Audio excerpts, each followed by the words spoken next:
Napakasarap talaga ng buhay kapag ganito yung bubungad sa umagang-umaga.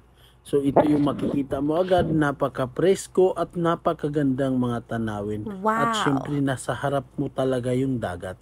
So mga kabiyahe, nandito ako ngayon sa Sitio Pitugo, sakop to ng bayan ng San Benito. So kung napapansin nyo naman yung mga tao dito, talagang busy talaga dahil nga umaga pa lang pumupunta na sila sa laot. Shoutout nga pala dito sa kasama ko, walang iba, si Richard Espino, aka Guapo.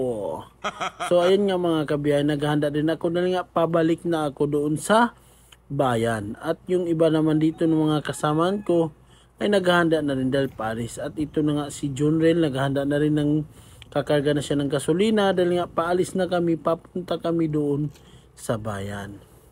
So ito na, hinihila na namin yung bangka, pinaatras na kami dahil nga papaalis na kami dahil malapit na yung oras. Ang oras nga pala ngayon nasa 5:30 pa lang ng umaga.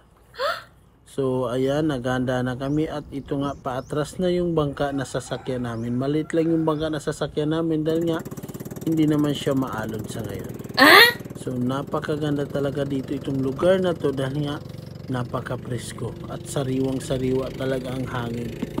So kung napapansin nyo dyan, ayan napakatahimik lang talaga. Wow! So habang paalis kami mga kabiyahe, at syempre meron kang madadaanan dito yung mga bahay na nandyan sa gilid ng bundok. So yung mga bahay na yan nga pala yung Sitio Alvarez. Wow! Sakop din yan ng bayan ng San Benito. So shout out dyan sa lahat ng taga Sitio Alvarez na nandyan nakatira. So ito yung mapapansin nyo, ito yung kakaiba talaga dito, na napakasariwa talaga ng hangin, umaga-umaga napakalamig ng hangin. At syempre nga dahil nga medyo low tide na, kailangan namin magdahan-dahan dahil baka tatama yung ilisin namin doon sa sa bato. At ang kasunod naman na madadaanan natin ay ang barangay ng Maribohok. Shoutout sa lahat ng mga taga barangay Maribohok na nandyan. At napansin ko nga dito yung kasama ko, pinata niya yung makina, tinanggal niya yung dumi na dumikit doon sa ilisin ng bangka na sinasakyan namin.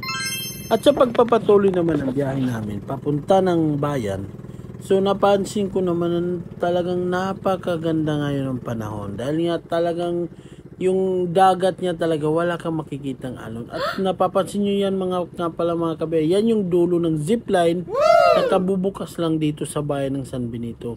Madadaanan mo yan.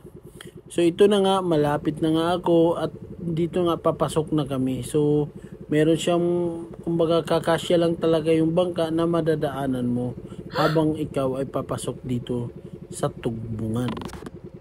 So andito na nga ako mga kabiyahe, malapit na ako dumating. So nakikita ko na yung kung saan kami dadao.